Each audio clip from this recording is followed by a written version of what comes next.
Namaste friends, I am Divya Mishra, this year ranked 28 in UPSC CSE and we are going to discuss about the prelims cracking strategy. हमारी जो journey है UPSC की, it starts with the prelims and prelims में सबसे ज़्यादा elimination होता है. इसकी वजह से prelims एक बहुत ही strategic step बन जाता है. As a barrier भी देख सकते हैं इसको और as a entry point भी देख सकते हैं. So ये जो difference है viewpoint का वो डिपेंड करता है हमारी स्ट्रैटेजी क्या थी, हमने सिलेबस को कैसे देखा, क्या ये सिर्फ हार्ड वर्क है या फिर ये स्मार्ट वर्क है.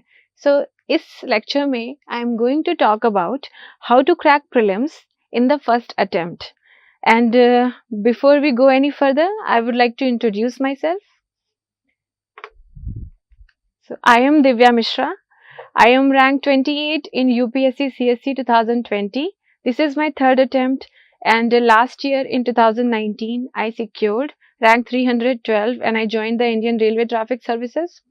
And before that, in my first attempt in 2018, I appeared in the interview but fell short of 4 marks for making it into the final list. So I have this little credibility that I have appeared in 3 attempts and in all 3 attempts I have cleared the prelims stage. Difference ये है कि पहले जो attempt मैंने दिया था उसमें prelims के लिए जो नॉलेज बेस चाहिए वो बहुत कम था जो in comparison to this attempt है. लेकिन जो मैं शेयर करना चाहती हूँ आपसे वो यही है कि इससे बहुत फर्क नहीं पड़ता है. तो अब इससे आगे जाने से पहले मैं ये बताना चाहूँगी कि अनअकैडमी पे मेरे आपको डिटेल्ड स्ट्रैटेजी के लेक्चर्स भी मिलेंगे. अगर आप डिस्क्रिप्शन एंड कमेंट बॉक्स में जाएंगे वहाँ पे एक लिंक होगा और आप ये जो मेरा यूज कोड है DM28 इसको भी यूज कर सकते हैं उनको एक्सेस करने के लिए. And Unacademy has a wealth of educators with a lot of richness of knowledge जिसको आप आराम से गेन कर सकते हैं. So many free classes and different topics and eclectically and holistically available on these platforms. So try doing that. So this is the overview of this presentation. क्योंकि मैंने इसको इस तरह से बनाया है जिसमें मैं मिस्टेक्स को डिस्कस कर सकूं आपके साथ. देखिए प्रीलिम्स में 2 चीज़ें हैं. पहला है उसकी प्रिपरेशन, उसमें क्या गलतियां हो जाती हैं, और दूसरा है जब हम एग्ज़ाम दे रहे होते हैं प्रीलिम्स की उसमें क्या गलतियां होती हैं. और इन गलतियों को फिर मैंने सोचा कि मैं थर्ड पॉइंट में कुछ क्वेश्चंस के थ्रू आपको बताऊंगी कि आखिर जब एग्ज़ाम हॉल में हम होते हैं हमारी साइकी कैसी होती है और हम कैसे क्वेश्चंस को देखते हैं. तो चलिए फर्स्ट पॉइंट पे पहले देखते हैं. Mistakes to avoid in prelims preparation. सबसे पहली प्रॉब्लम ये आ जाती है जब हम ये सोचने लगते हैं कि prelims and mains they are in silos, they are not integrated. So it's a myth, it is wrong. कोई भी टॉपिक जो आप मेंस में पढ़ते हैं वो आपको इंटरव्यू में भी हेल्प करता है अपना ओपिनियन बिल्डिंग करने में और वो आपको प्रीलिम्स में भी हेल्प करता है. क्योंकि प्रीलिम्स आपको पता ही होगा आजकल बहुत ही एप्लीकेशन ओरिएंटेड हो गया है. बहुत सारे क्वेश्चंस कंप्लीटली एनालिसिस बेस्ड होते हैं, सिर्फ फैक्चुअल नॉलेज से वो सॉल्व नहीं होंगे. दूसरा क्या है, फैक्चुअल कंफ्यूजन्स.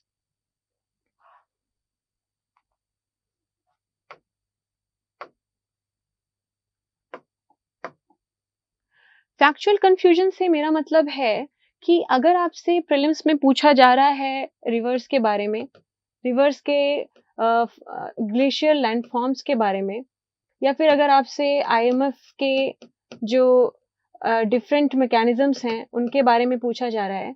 अब ये सब बहुत ही फैक्चुअल क्वेश्चंस हैं, कुछ इसमें एनालिटिकल हो सकते हैं पर अदरवाइज आपको बहुत ही क्लैरिटी होनी चाहिए. और जो अगर आपने मान लीजिए IMF ही पढ़ा तो आपको उसके बारे में पूरा पता होना चाहिए कि कौन कौन से उसमें SDRs क्या होते हैं, गोल्ड ट्रांश क्या है, जितने भी उसके अंदर मैकेनिज्म होते हैं. अगर आपने उसमें कोई भी चीज़ छोड़ दी तो जब आप एलिमिनेट कर रहे होंगे अपने ऑप्शंस को वहाँ पे आपको प्रॉब्लम हो जाएगी. तो इनके लिए करना क्या है, ऐसे टॉपिक्स आप गूगल में इसको टाइप करिए और उसका जो रिस्पॉन्स आता है गूगल रिजल्ट आप उसको देखिए, या फिर उस टॉपिक में अनअकैडमी में या अलग आप अपने जो बहुत सारे लोग अपने वीडियोस रिकॉर्ड कर रहे हैं आप उसको देखिए. तो उससे फ़ायदा ये होगा कि वो आपका टॉपिक कम्प्लीटली कवर हो जाएगा और आपको ऑप्शंस एलिमिनेशन में हेल्प मिलेगी. थर्ड इसी से लिंक्ड है, कोई कॉन्सेप्चुअल क्लैरिटी नहीं होती है. अब अगर प्रीलिम्स में पूछा जा रहा है एनवायरनमेंट से रिलेटेड कोई क्वेश्चन, अब जैसे कि एक क्वेश्चन अभी आएगा बायोचार का, तो उसमें बहुत ही कॉन्सेप्ट से रिलेटेड है, उसमें थोड़ा बहुत एप्लीकेशन आएगा. और अगर मान लीजिए आपको बहुत ज़्यादा फैक्चुअल चीज़ें पता नहीं है तो भी आप आराम से एलिमिनेट कर सकते हैं अगर आपको फंडामेंटल्स क्लियर है उस टॉपिक के. देन मैप रीडिंग, क्योंकि मैं इसको सबसे इजी पार्ट मानती हूँ। ज्योग्राफी बहुत ही इंपॉर्टेंट है हमारी सारी स्टेजेस के लिए, कई बार तो इंटरव्यू में भी क्वेश्चंस पूछ दिए जाते हैं। तो अगर आप अपनी मैप रीडिंग रॉबस्ट रखेंगे तो आपको हेल्प मिलेगी। 2018-19 में क्वेश्चन आया था कि अगर दिल्ली से सदर्न इंडिया में शायद बेंगलोर हो, अगर इनको कनेक्ट कर दें तो दो सिटीज हैं वो उसके नॉर्थ लेफ्ट में पड़ेंगे या राइट में पड़ेंगे। तो इस तरह के क्वेश्चंस हैं मैप रीडिंग का एप्लीकेशन। तो इसलिए मैप रीडिंग बहुत ही ज़रूरी है। मज़र शरीफ करके एक क्वेश्चन आया था कि ये सिटी कहाँ पड़ती है। सीरिया की बहुत सारी सिटीज़ पूछी जा चुकी हैं। तो इसमें न्यूज़पेपर रीडिंग जो आप करते हैं as part of your main syllabus also it is important. इससे आपके ये सब ईज़ी क्वेश्चंस हैं प्रीलिम्स के और आराम से सॉल्व हो जाएंगे। Then knowledge gaps. मेरा ऐसा मानना है कि जो बेसिक बुक्स चाहिए हमें यूपीएससी के प्रिपरेशन के लिए, स्पेशली प्रीलिम्स के लिए, वो 10 से भी कम है।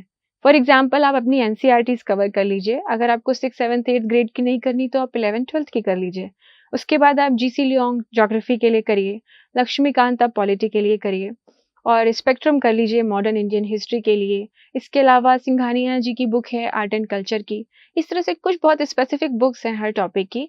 अगर आप उनको कर लेंगे तो आपके फंडामेंटल्स स्ट्रांग हो जाएंगे। तो आपका फैक्चुअल पार्ट जो है, कॉन्सेप्चुअल पार्ट है, वो क्लियर हो जाएगा। फिर जो भी एप्लीकेशन ओरिएंटेड है और करंट अफेयर्स है उस पर आप उसको धीरे धीरे बिल्डअप कर सकते हैं।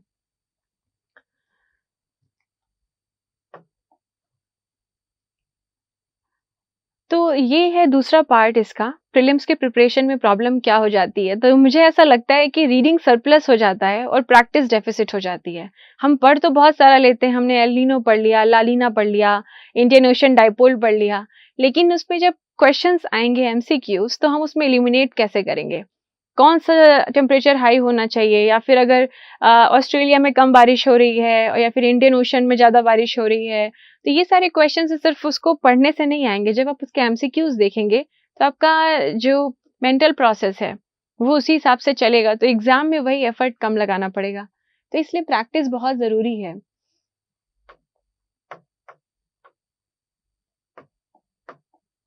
फिर all India mock test series, बहुत सारे इंस्टीट्यूशंस में all India mock test series organise कराई जाती हैं। ये बहुत ज़रूरी है कि आप उनको अटेम्प्ट करें। स्टार्टिंग में हो सकता है आपके नंबर ना आए या फिर लास्ट डे तक भी बहुत अच्छे नंबर ना आए, उससे फ़र्क नहीं पड़ता। फ़ायदा ये होगा कि आपको अपनी स्टैंडिंग पता चलेगी, आप एक टाइमली मैनर में उस क्वेश्चन पेपर को सॉल्व करेंगे। तो ये सेल्फ असेसमेंट जो है इससे आपके अंदर सेल्फ अवेयरनेस आएगी और ये सिर्फ आपकी परफॉर्मेंस को बढ़ाएगा ही, इसका नुकसान कोई नहीं है। फिर जब हम टेस्ट सीरीज करते हैं तो उससे फ़ायदा क्या होता है, हमें अपने स्ट्रॉन्ग एरियाज़ पता चलते हैं, हमें अपने वीक एरियाज़ पता चलते हैं। जैसे मुझे नहीं पता था, लेकिन जब मैंने टेस्ट देने शुरू किए अपने फर्स्ट अटेम्प्ट में ही, तो मुझे रियलाइज़ हुआ कि मेरी पॉलिटी हमेशा सबसे ज़्यादा सही होती है, ज्योग्राफी हमेशा सही होती है। तो इस तरह के जो एरियाज़ हैं, फिर धीरे-धीरे क्या होगा, आपको उसमें कम्फर्ट आना शुरू हो जाएगा। तो जो आपके वीक एरियाज़ हैं, आप वहाँ फ़ोकस करना शुरू कर देंगे। तो इसमें आपका जो टाइम एलोकेशन है टॉपिक वाइज़, वो अपने आप ठीक हो जाएगा। Then low accuracy percentage in the attempted questions, it is also very important. देखिए जैसे मेरा फर्स्ट अटेम्प्ट था, मैंने 80 प्लस क्वेश्चंस अटेम्प्ट किए थे अपने प्रीलिम्स में। अपने सेकंड अटेम्प्ट में भी मैंने कुछ अराउंड 85 के आसपास अटेम्प्ट किए थे, लेकिन अपने थर्ड अटेम्प्ट में मैंने 75 के अराउंड अटेम्प्ट किए थे। और मेरा जो स्कोर है वो सबसे ज़्यादा थर्ड में आया। तो इसका मतलब ये था कि मेरी जो एक्यूरेसी थी अपने थर्ड अटेम्प्ट में बहुत हाई हो गई थी। इस साल पेपर भी थोड़ा रिलेटिवली डिफिकल्ट आया था। तो इसलिए ये जानना भी बहुत ज़रूरी है कि हमें सारे क्वेश्चंस अटेम्प्ट नहीं करने होते हैं जब पेपर को हम देखते हैं। हमें केवल वो करना होता है जिसपे हम श्योर हैं, क्योंकि नेगेटिव मार्किंग है। और एक्यूरेसी पे ध्यान रखिए कि अगर आप उसको अटेम्प्ट कर रहे हैं तो एटलीस्ट मोर देन 90% प्रोबेबिलिटी होनी चाहिए कि वो क्वेश्चन आपका सही हो जाएगा। तो ये सब कब डेवलप होगा, जब आप टेस्ट सीरीज को सॉल्व करेंगे। इससे ये सारी अवेयरनेस आपके अंदर आ जाएगी। अब हमने ये तो देख लिया कि when we are preparing for the prelims, what are the mistakes that we should try to avoid. But the next stage is in the exam hall where the real battle is. तो problem क्या हो जाती है, जो मैंने बताया, हम ज़्यादा क्वेश्चंस अटेम्प्ट कर लेते हैं। हमें लगता है कि 80 प्लस तो करके आनी ही है, ऐसा बिल्कुल भी नहीं सोचना है। और ये प्रैक्टिस आपको बिगनिंग से ही एमसीक्यूज के थ्रू डेवलप करनी है। Then not segregating the questions into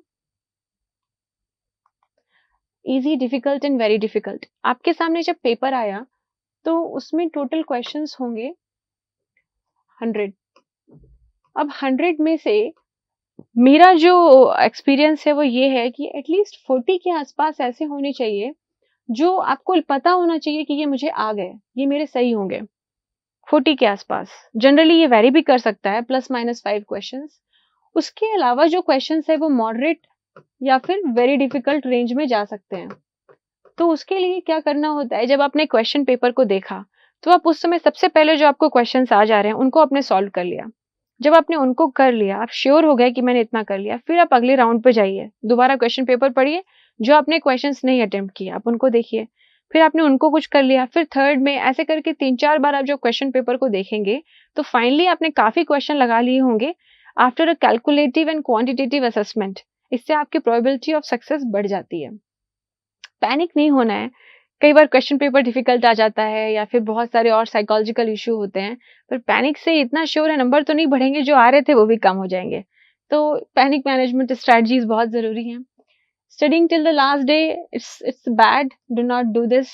इससे कोई फायदा नहीं है। अगर आपका प्रीलिम्स आने वाला है तो आप 2 दिन 3 दिन पहले पढ़ना बंद कर दीजिए। जो पढ़ा है आप उसी में रूमिनेट करिए और सोचिए, और एमसीक्यूज आप 1 हफ्ते पहले से सॉल्व करना शुरू करिए। ये चीजें ज्यादा मदद करेंगी आपकी। Thinking of prelims as a factual check only, ये हमने जैसे डिस्कस किया था कि प्रीलिम्स सिर्फ फैक्चुअल नहीं होता। अभी हम क्वेश्चंस में भी देखेंगे कि प्रीलिम्स काफी एनालिटिकल होता है। और फिर है कि smart attempting versus attempting. Smart attempting से मेरा मतलब ये है कि कम नॉलेज में भी, उतना कॉम्प्रिहेंसिव नॉलेज ना होने के बावजूद भी आप आखिर कैसे क्वेश्चन को देखें कि वो आप उसमें आपका जो एक्यूरेसी है वो हाई चला जाए। फिर तब उसके बाद है इग्नोरिंग द सी सैट। देखिए, सी सैट एक क्वालिफाइंग पेपर है, लेकिन इसमें भी बहुत एलिमिनेशन होता है। कई बार बहुत अच्छे स्टूडेंट्स जो होते हैं सी सैट की वजह से क्वालिफाई नहीं कर पाते। तो एटलीस्ट आप 8 से 10 सी सैट के पेपर, अगर आप बहुत फ्लुएंट हैं अपने एप्टीट्यूड टेस्ट में, उसके बावजूद भी लगा के जाइए। और अगर कुछ वीकनेस है तो अपने स्ट्रॉन्ग पॉइंट्स को आइडेंटिफाई करके आप उनको सॉल्व करिए। इससे एटलीस्ट ये गारंटी रहेगी कि अगर आपका जीएस अच्छा हुआ है तो you will be able to write the mains of the same year. Now, third point is approach to prelims questions, learning the prelims through MCQs. Prelims मुझे लगता है कि एक नॉलेज बेस बनने के बाद it is all about MCQs. वही हमें सिखाते हैं कि जो हमने सीखा अब तक इन स्लाइड्स के थ्रू और जो हम नॉलेज बेस हमने डेवलप किया, आखिर उसको हम कितना यूज कर पा रहे हैं। तो कहीं ना कहीं ये सेल्फ असेसमेंट भी है और इससे इम्प्रूवमेंट होना श्योर है। क्वेश्चन नेक्स्ट ये है कि आखिर कितने एमसीक्यूज लगाएं, कितने मॉक टेस्ट सीरीज लगाएं। देखिए, एमसीक्यूज तो आपने जब भी कोई टॉपिक पढ़ा उसके बाद आपको बहुत सारी जगहों पे आप ऑनलाइन गूगल करिए, आपको एमसीक्यूज मिल जाएंगे उस टॉपिक पे बेस्ड। तो आप कोशिश करिए जैसे ही टॉपिक कवर हुआ आप उसके एमसीक्यूज लगाइए। और ओवरऑल मैं कहूँगी धीरे धीरे आप मिनी टेस्ट, फिर सेक्शनल टेस्ट, उसके बाद फुल लेंथ टेस्ट की तरफ जाइए। और at least 40 full length question papers, 40 to 50 आप अपनी प्रीलिम्स पेपर में लगा के जाइए। इससे आपकी जो एक्यूरेसी है, आपकी प्रोबेबिलिटी ऑफ सक्सेस है, वो बढ़ जाएगी। आपका कॉन्फिडेंस लेवल बहुत हाई रहेगा, तो एटलीस्ट आप पैनिक नहीं होंगे। Now, these are some of the questions which I have collected. They are being asked in the UPSC, and we will see how we are going to use the strategies that I have just discussed into these questions. तो पहला question आप देखिए, Rajya Sabha has equal powers with the Lok Sabha in the matters of creating all India services. बिल्कुल भी नहीं है। हम लक्ष्मीकांत में पढ़ते हैं कि केवल राज्यसभा के पास पावर है कि ऑल इंडिया सर्विस को नई ऑल इंडिया सर्विस को इनिशिएट करने के लिए वो प्रोसेस को स्टार्ट कर सकती है। Removal of the government making cut motion इसमें भी नहीं है। केवल अमेंडिंग द कॉन्स्टिट्यूशन ऐसा है जिसमें डायरेक्टली कर सकते हैं। तो ये डायरेक्ट क्वेश्चन है लक्ष्मीकांत से। Which one of the following categories of fundamental rights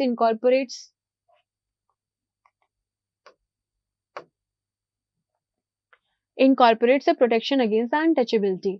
untouchability हमको पता है कि जो इक्वालिटी है वो 14 to 18 के बीच में आता है, और अनटचेबिलिटी भी यहीं पे है। तो इसका मतलब ये है कि सीधे इसका आंसर ये वाला हुआ। In India separation of judiciary from the executive is enjoined by. आप डीपीएसपी जब देखेंगे तो उसमें आर्टिकल 50 है, उसमें इस बारे में बात की गई है। तो इसका आंसर बी हुआ। अब ये क्वेश्चन इसमें बिल्कुल भी मैंने नहीं सोचा इस बारे में कि क्या करूं, ये पेपर में आया, देखा और जस्ट लगा दिया। तो ये वो वाले क्वेश्चन हैं जिनकी मैं बात कर रही थी बिगनिंग के 40, कि आपने देखा और आपने लगा दिया टिक मार्क, अपने जो ओएमआर शीट है उसमें फिल कर दिया। Similarly constitutional government by definition is, अब कुछ लोगों को हो सकता है इसमें क्लैरिटी हो, कुछ लोगों को ना हो, लेकिन कॉन्स्टिट्यूशन आखिर लाया किस लिए गया है? ताकि आर्बिट्रेरीनेस को हटाया जा सके। तो जो गवर्नमेंट बनती है कॉन्स्टिट्यूशन के थ्रू, वो लिमिटेड गवर्नमेंट होती है, क्योंकि कॉन्स्टिट्यूशन होता है वो लॉ ऑफ द लैंड होता है, वो डिटरमाइन करता है कि गवर्नमेंट के पास कौन से पावर्स होंगे, क्या रिस्पॉन्सिबिलिटीज होंगी, क्या रूल्स होंगे और क्या फंक्शंस होंगे। It's a direct question. Similarly here, other than the fundamental rights, which of the following parts of Constitution of India reflects the principles, provisions of the Universal Declaration of Human Rights? Universal Declaration of Human Rights अगर आपने पूरा ना भी पढ़ा हो, तब भी आपको पता है कि इसमें बेसिक ह्यूमन राइट्स की बात हुई होगी। तो प्रियम्बल में लिबर्टी, इक्वालिटी, फ्रेटर्निटी की बातें हुई हैं। डीपीएसपी में भी हम सोशो पोलिटिकल राइट्स की बात करते हैं। इनफैक्ट फंडामेंटल ड्यूटीज में भी जो एजुकेशन के लिए राइट है, उसमें इस बात का डिस्कशन है। तो इसका आंसर ये हो गया। अब ये डायरेक्टली देखिए फैक्चुअल नहीं था, सब लोगों ने पूरा यूडी एचआर नहीं पढ़ा होगा, लेकिन थोड़ा एनालिटिकल क्वेश्चन है। आप हल्का सा इसमें अपना फैक्ट और अपनी अंडरस्टैंडिंग को मिक्स करेंगे तो you can easily solve this question. अब ये क्वेश्चन आप देखिए, यहाँ पे ये 4 डिक्लेरेशन है, 4 कन्वेंशन डिक्लेरेशन हैं और इनके अगेंस्ट ये मैच द कॉलम है। अब इस क्वेश्चन का चैलेंज ये है कि अगर आपको नहीं पता कि तालानुमा डायलॉग जो है वो क्लाइमेट चेंज है, हेग वाला है वो चाइल्ड अबडक्शन के लिए है, अल्मा आता जो है वो हेल्थ केयर है, तो प्रॉब्लम हो जाएगी। It is strictly factual question और इनको जब आप अटेम्प्ट करें तो केवल तब करें जब आपके पास करेक्ट नॉलेज हो। अब मैं नेक्स्ट स्लाइड पे जा रही हूँ। अब ये देखिए, ये क्वेश्चन आया था कि 4 कंट्रीज इनमें से कौन सी है जो G20 में है। हम प्रीलिम्स की जब तैयारी करते हैं, G20, G7, ओपेक, जितने भी इस तरह के इंटरनेशनल ऑर्गेनाइजेशन है, हम इनके बारे में पढ़ते हैं। वो इसीलिए जरूरी होता है, ये ऑर्गेनाइजेशंस कब बने, इनका ऑब्जेक्टिव क्या है, इनमें कौन कौन सी कंट्रीज आती हैं और इन्हीं करंट अफेयर्स कि उस ऑर्गेनाइजेशन, क्या वो ऑर्गेनाइजेशन रिसेंटली न्यूज में रही है तो क्यों रही है, और इनफैक्ट कुछ साल पहले भी अगर वो उस ऑर्गेनाइजेशन ने कुछ इंपॉर्टेंट काम किया है, तो ये कुछ चीजें आपको प्रीलिम्स के लिए इनमें देखनी होती हैं। तो it was a direct question, G20 में कितनी कंट्रीज आती हैं। ब्लॉकचेन टेक्नोलॉजी, अब तो ये बहुत ही फेमस टर्म हो गया है। अब देखिए, यहाँ हम सीखते हैं कि कैसे ऑप्शंस को एलिमिनेट करना है। Blockchain technology, it is a public ledger, ठीक है, that everyone can inspect but which no single user controls. ये स्टेटमेंट करेक्ट है। आप इसको करेक्ट तभी कह पाएंगे जब आपने ब्लॉकचेन को पढ़ा होगा। तो साइंस एंड टेक्नोलॉजी के जो भी टॉपिक्स हम पढ़ते हैं प्रीलिम्स के लिए, उनकी जस्ट पेरिफेरल अवेयरनेस से काम नहीं चलेगा, आपको थोड़ा उनके बारे में टेक्निकली पता होना चाहिए और उसके बाद आप कोशिश करिए साइंस एंड टेक में कि आप उनके एमसीक्यू सॉल्व करिए। तो उससे जो पॉइंट, चोकिंग पॉइंट होंगे आपके लिए, आपको वो पता चल जाएंगे और आप इस तरह से फंसेंगे नहीं। जैसे कि इसमें सिर्फ पब्लिक लेजर देख के और नो सिंगल यूजर देख के मैंने टिक लगा दिया, मुझे पता चल गया हाँ ठीक है, ये पॉइंट मेरा फर्स्ट सही है। फर्स्ट सही का मतलब है कि ये तो बिल्कुल भी नहीं होगा, मैंने एक ऑप्शन एलिमिनेट कर दिया।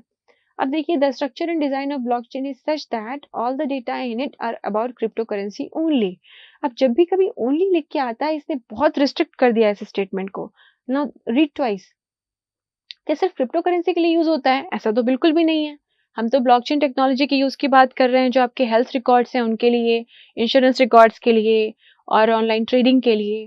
तो इसका मतलब है ये स्टेटमेंट तो गलत है। जैसे ये 2 गलत हुआ, वैसे ये भी चला गया। अब third, application that depends on basic features of blockchain can be developed without anybody's permission। अब इसके बारे में आप क्या करेंगे? क्या कोई सेंट्रल अथॉरिटी है? नहीं, अभी तक कोई सेंट्रल बैंक नहीं है, कोई ऐसा सिस्टम नहीं है गवर्नेंस का जिसमें ब्लॉकचेन आए। हालांकि बात चल रही है, गवर्नमेंट अलग अलग कंट्रीज की अलग अलग स्टेप्स ले रही हैं, पर ये क्वेश्चन 2020 में आया था, उस समय तक नहीं था। तो फिर फर्स्ट एंड थर्ड इसके लिए सही है और ये हमने टिक कर दिया।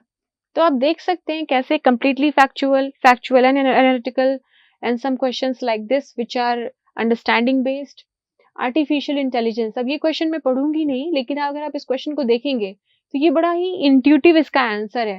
ये बिल्कुल स्ट्रेट क्वेश्चन है और इसमें सारे ऑप्शन सही हैं। विजुअल लाइन ऑफ कम्युनिकेशन, इस क्वेश्चन में ये जानना जरूरी था कि ये जो विजुअल लाइन ऑफ कम्युनिकेशन है, ये जो लाइट का बैंडविड्थ होता है स्पेक्ट्रम का, उसमें होता है, जो कि ये होता है, तो ये सही है। फिर it is a long range optical wireless communication, बिल्कुल भी नहीं।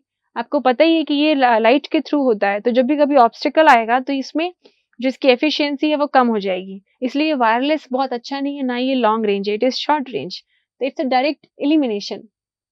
VLC can transmit large amount of data faster than Bluetooth, which is true। LiFi जो है उसकी स्पीड मच फास्टर है ब्लूटूथ से, in fact 10,000 times faster. VLC has no electromagnetic interference. ये बात भी सही है क्योंकि जो रेडियो फ्रिक्वेंसी होती है उसमें आते हैं, पर लाइट में ऐसे इंटरफेरेंसेस नहीं होते। तो ये ऑप्शन भी सही है। तो first, third and fourth it's here. तो साइंस एंड टेक में आपने ब्लॉकचेन का क्वेश्चन देखा और VLC का देखा, दोनों में सिमिलैरिटी यही है कि आपको वो क्वेश्चन थोड़ा इन डेप्थ पढ़ना पड़ेगा, थोड़ा सा ये टेक्निकल होता है। और टेक्निकल का मतलब मेरा ये नहीं है कि जो आर्ट्स और साइंस कुछ ऐसी प्रॉब्लम नहीं है, दोनों स्ट्रीम्स के जो स्टूडेंट्स कैंडिडेट्स हैं उनको उसके MCQs देखने चाहिए, उन टॉपिक्स को थोड़ा अच्छे से पढ़ना चाहिए। और जो की एरियाज हैं, चाहे VLC में इसके स्पेक्ट्रम की विड्थ हो, वायरलेस वाला क्वेश्चन हो, इलेक्ट्रोमैग्नेटिक इंटरफेरेंस का हो, ये सब टेक्निकल पॉइंट्स हैं इसके, उनमें क्लैरिटी होनी चाहिए। चलिए अब ये देखते हैं, जीरो टिलेज इन एग्रीकल्चर। जो ये वाला क्वेश्चन था, इसमें what are the advantages of zero tillage in agriculture? Sowing of wheat is possible without burning the residue of the previous crop. Zero tillage आखिर सबसे पहले आप देखिए होता क्या है, जो मैंने अपनी स्लाइड्स में पॉइंट लिखा था कॉन्सेप्चुअल क्लैरिटी का। जीरो टिलेज का मतलब है कि हम उसमें बहुत ज्यादा सॉइल को डिस्टर्ब नहीं करेंगे, तो उसका फायदा क्या होगा कि जो सिक्वेस्ट्रेशन है वो बढ़ जाता है। बहुत ज्यादा डायरेक्ट सीडेड राइस का जो कॉन्सेप्ट है वो भी इसी से रिलेटेड है। Sowing of wheat is possible without burning the residue, जो रेसिड्यू की बर्निंग की प्रॉब्लम है वो भी सॉल्व हो जाती है। ये टर्म काफी न्यूज में भी था। हम वैसे भी परंपरागत एग्रीकल्चर और कन्वेंशनल फार्मिंग, इंटीग्रेटेड फार्मिंग की बात कर रहे हैं, तो ये टॉपिक वैसे भी बहुत इंपॉर्टेंट है क्योंकि इन्वायरमेंटल कॉन्शियसनेस के अंडर आता है ये। Biochar, I'm not going to discuss this question, but it is also very conceptual in nature. Now look at this question. In 2020, we had several questions from agriculture. और इनमें काफी questions ऐसे थे जो बहुत इंट्यूटिव नहीं थे, बहुत सारा नॉलेज भी काम नहीं कर रहा था। जैसे कि अगर मैं अपनी बात करूं, जब मैंने क्वेश्चन देखा तो मुझे इसके बारे में हल्का सा आइडिया था, मुझे इस बारे में बिल्कुल आइडिया नहीं था और इस बारे में भी बहुत ज्यादा आइडिया नहीं था। तो मैंने इसको विद इन सेकेंड डिसाइड कर लिया था कि I am not going to attempt this question at all. तो ये डिसीजन भी आपको लेना होगा कि ये क्वेश्चन ऐसा है जिसमें कई पॉइंट्स है जो आउट ऑफ कंट्रोल है, उस समय आपके नॉलेज बेस में नहीं आ रहे हैं, तो आप उनको छोड़ दीजिए, अदरवाइज वो नेगेटिव मार्किंग हो जाएगी। सिमिलरली ये क्वेश्चन एक ज्योग्राफी से है, जेट स्ट्रीम नॉर्दर्न हेमिस्फीयर में होती है, ऐसा बिल्कुल भी नहीं है। जब आप मानसून चैप्टर पढ़ते हैं तो आपको पता है कि एक जेट स्ट्रीम होती है, उस समय भी नॉर्थ इंडिया से साउथ इंडिया में ब्लो कर रही होती है। Only some cyclone develop an eye, this is true, क्योंकि एक मिनिमम थ्रेशोल्ड स्पीड चाहिए विंड की, तब जाके साइक्लोन जब बनता है तब उसमें आई होती है। तो it is true, temperature inside the eye of the cyclone is 10 degree lesser. No, वो काम रीजन होता है सबसाइडिंग एयर का, तो एक्चुअली टेम्परेचर इज हायर। पर ये नॉलेज आपको तभी हो पाएगा जब आपने जेट स्ट्रीम को और साइक्लोनोजेनेसिस को अच्छे से पढ़ा होगा। और ये आपको जीसी लियोंग वगैरह में बेसिक सिलेबस में हमेशा लिखा हुआ मिलेगा कि 7-8 जो प्री कंडीशंस होती हैं साइक्लोन के बनने की वो क्या है। जब वो मीट नहीं होंगी तो ये क्वेश्चंस आराम से आंसर हो जाएंगे उसके थ्रू।